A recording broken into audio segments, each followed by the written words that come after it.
Trump Iran पर हमला करेंगे इसे लेकर कई बार बयान दे चुके हैं। हमला नहीं करेंगे इसे लेकर भी कई बार बयान दे चुके हैं। फिर से कहा है उम्मीद है ईरान पर हमले की नौबत नहीं आएगी। ईरान के खिलाफ जिस तरह से युद्ध के बेड़ों की तैनाती की गई है, अभी ट्रंप के किसी भी बयान से आश्वस्त नहीं हुआ जा सकता कि अमेरिका ईरान पर हमला नहीं करेगा। एक्सपर्ट कह रहे हैं कि ईरान को धोखे में नहीं रहना चाहिए। ट्रंप ने अपनी सेना को तैनात कर दिया। ईरान ने जंग की तैयारियां अपनी तरफ से सारी पूरी कर ली और यह कंफर्म खबर यह बताती है कि ईरान जंग के लिए पूरी तरह से तैयार है। कल क्या हुआ कि ईरान के जो स्पोक्स पर्सन है, मिलिट्री के स्पोक्स पर्सन है, उनसे पूछा गया कि अमेरिका लिमिटेड वार की बात कर रहा है, तो उन्होंने कहा कि अगर अमेरिका को यह लगता है कि ईरान पर 2 घंटे में हमला करके 4 घंटे में सब समेट लेंगे जैसा वेनेजुएला में उन्होंने किया, तो इस गलतफहमी से अमेरिका को निकल जाना चाहिए। जंग शुरू करना तो अमेरिका के हाथ में है, लेकिन खत्म करना नहीं है। जंग अगर उन्होंने शुरू करी तो खत्म हम करेंगे। कह रहे हैं कि ईरान की तरफ मेरा जंगी जहाज बढ़ चला है और जो कार्रवाई हम करने जा रहे हैं वो वेनेजुएला से भी बड़ी होगी। सही सुना आपने। जैसे कि आप जानते हैं, वेनेजुएला में तख्ता पलट हो गया था। अमेरिकी सैनिकों ने वहां के राष्ट्रपति मादुरो का किडनैप कर लिया था। उन्हें किडनैप करके उन्हें वो अमेरिका ले आए थे। आखिर ट्रंप क्या कहना चाहते हैं जब वो कहते हैं कि ईरान में जो होगा उससे भी बड़ा होगा? गौर फरमाइए कि डोनाल्ड ट्रंप क्या कह रहे हैं। We have a large armada, flotilla, call it whatever you want, heading toward Iran right now, even larger than what we had in Venezuela. It's still in front of Venezuela. कि क्या Trump ने जैसा Venezuela में किया वैसा ही Iran में करेंगे? इस संभावना की तलाश में बड़े बड़े अखबार एक्सपर्ट से बात कर रहे हैं और एक्सपर्ट भी इस सवाल को गंभीरता से ले रहे हैं। कह रहे हैं ईरान के साथ ऐसा करना आसान नहीं होगा। दोस्तों नमस्कार। जिस तरह से डोनाल्ड ट्रंप कह रहे हैं कि हमारे पास सैन्य ताकत है और अपनी ताकत जिस तरह से वो दिखाना चाहते हैं कि ईरान को हम ध्वस्त कर देंगे, लेकिन दोस्तों वहीं ईरान भी कह रहा है कि हम ट्रंप से कम नहीं है। अगर ट्रंप अपनी सैन्य शक्ति को दिखाने की कोशिश करेगा तो हम भी जो है कि इसका पलटवार जवाब जरूर देंगे। इतना आसान नहीं है। ईरान ये साफ बता रहा है कि जिस तरह से वेनेजुएला के ऊपर ट्रंप ने अटैक किया और जिस तरह से वहाँ के जो राष्ट्रपति थे उनको बंदी बना लिया गया और वहाँ पे तख्ता पलट हो गया, लेकिन दोस्तों साफ साफ ईरान कह रहा है कि ऐसा हम हरगिज नहीं होने देंगे। हम जो है कि डट के मुकाबला करेंगे।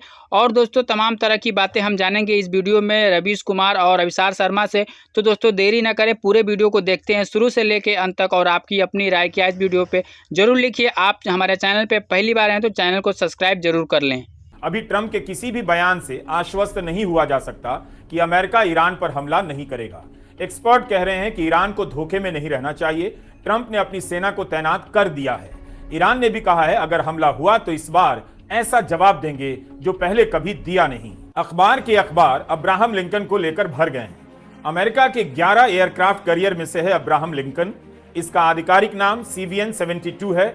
हमने कहीं यह भी पढ़ा कि यह बेड़ा कई साल तक बिना ईंधन के चल सकता है क्योंकि परमाणु ऊर्जा से चलता है। यह अपने आप में युद्ध का पूरा मैदान है। समंदर पर सबसे ताकतवर प्लेटफॉर्म माना जाता है। इस पर 5000 से ज्यादा लोग आ सकते हैं और अपने आप में यह एक शहर के समान है। Airborne control and command system है। 60 से 70 लड़ाकू विमान इससे उड़ान भर सकते हैं। यहाँ पार्क रहते हैं। इन विमानों के अलग अलग नाम हैं, इनकी अलग अलग खूबियां हैं। इनके डिटेल को पढ़कर लगता है कि हमले से पहले दुनिया की हथियार मंडी में इनकी नुमाइश की जा रही है कि जैसे अमेरिका का ये विमान ले लो और वो ले लो। इस एयरक्राफ्ट के साथ 3 मिसाइल विध्वंसक भी ईरान की तरफ पहुंच चुके हैं। ईरान से चलकर यह बेड़ा मध्य पूर्व के समंदर में आ गया है, ईरान के बेहद नजदीक। इस बार इतनी तैनाती है कि उसी से दहशत हो रही है कि ट्रंप अवश्य ही ईरान पर हमला करेंगे। लगता है ट्रंप बार बार बयान बदलकर अपनी रणनीति को समय दे रहे हैं। एक सवाल बार बार आता है कि अमेरिका हमला करने में समय क्यों ले रहा है। वजह यह नहीं कि ईरान को लेकर ट्रंप नरम पड़ते जा रहे हैं, बल्कि मध्य पूर्व के देश नहीं चाहते कि गजा के बाद ईरान को लेकर यह इलाका युद्ध के लंबे दौर में प्रवेश कर जाए। संयुक्त अरब अमीरात, सऊदी अरब, ओमान युद्ध का विरोध कर रहे हैं। नहीं चाहते कि फिलिस्तीन के मसले के साथ बड़ी हुई पीढ़ी के बाद जो नई पीढ़ी आई है उनका रुझान किसी भी तरह से वैचारिक मसले की तरफ जाए। सऊदी अरब के रक्षा मंत्री ने भी अमेरिकी अधिकारियों से ईरान को लेकर बातचीत की है। पिछले हफ्ते सऊदी अरब के प्रिंस मोहम्मद बिन सलमान ने ईरान को आश्वासन दिया कि वे अपने एयर स्पेस का इस्तेमाल ईरान के खिलाफ नहीं होने देंगे। तुर्की ने ईरान से कहा है अगर अमेरिका का हमला टालना है तो अपने परमाणु प्रोग्राम में रियायतें करनी होंगी। दूसरी तरफ ईरान कह रहा है इस बार वह निर्णायक लड़ाई लड़ेगा। मध्य पूर्व के देशों में अमेरिका के जो सैनिक अड्डे हैं उन पर हमला करेगा। अमेरिका चाहता है कि ईरान परमाणु कार्यक्रम, मिसाइल कार्यक्रम और मिलिशिया को सपोर्ट करने की नीति त्याग दे। क्या इन तीनों को मान लेना ईरान के लिए आसान होगा? इसके बाद ईरान के पास बचेगा क्या? ट्रंप सेना लेकर ईरान के दरवाजे पर खड़े हैं कि बात करो, लेकिन ईरान के पास बात करने के लिए अब कुछ भी नहीं। अमेरिका चाहता है ईरान बातचीत की मेज पर सरेंडर कर दे। ईरान ने कहा है अमेरिका से कोई बातचीत नहीं होगी, अगर युद्ध होगा तो युद्ध के लिए तैयार है। ट्रंप कह रहे हैं अगर ईरान ने परमाणु कार्यक्रम बंद नहीं किए तो युद्ध होगा। लोग याद दिला रहे हैं, पिछली बार जब आपने हमला किया तब आपने ही दावा किया कि ईरान के परमाणु कार्यक्रमों को नष्ट कर दिया गया है।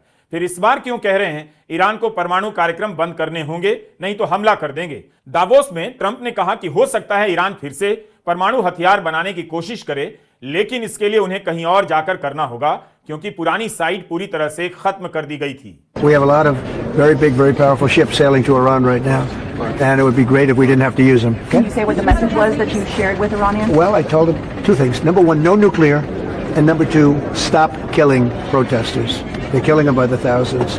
You know, I stopped 837 hangings 2 weeks ago, but they're going to have to do something. Nobody's seen anything like this. Iran हमेशा से कहता रहा है कि उसने परमाणु बम नहीं बनाया, तब भी उसके परमाणु संयंत्रों पर हमला किया गया। अब नष्ट करने के बाद ट्रंप कह रहे हैं ईरान फिर से परमाणु कार्यक्रम शुरू कर सकता है।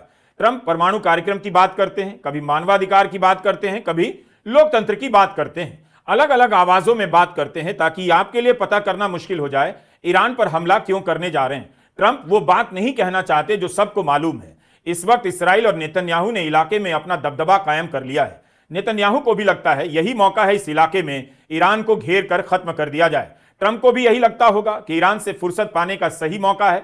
इसके बाद वे फिर से मेक अमेरिका ग्रेट अगेन की डफली बजाने लगेंगे और अपने समर्थकों को बता सकेंगे कि उन्होंने ईरान को कंट्रोल कर लिया, मध्य पूर्व में शांति कायम कर दी। रॉयटर्स ने कई सूत्रों के आधार पर रिपोर्ट किया है कि ट्रंप प्रदर्शनकारियों का हौसला बढ़ाने के लिए ईरान के सुरक्षा बलों और नेताओं पर हमला करने की सोच रहे हैं, ताकि यह संदेश जाए कि अमेरिका प्रदर्शनकारियों के समर्थन में आ गया है। ट्रंप को इसराइल और अरब देशों ने भी कहा है कि सिर्फ हवाई हमले से सत्ता परिवर्तन नहीं हो सकता। 2 अमेरिकी सूत्रों ने कहा है ट्रंप चाहते हैं कि तख्ता पलट की स्थिति बनाई जाए।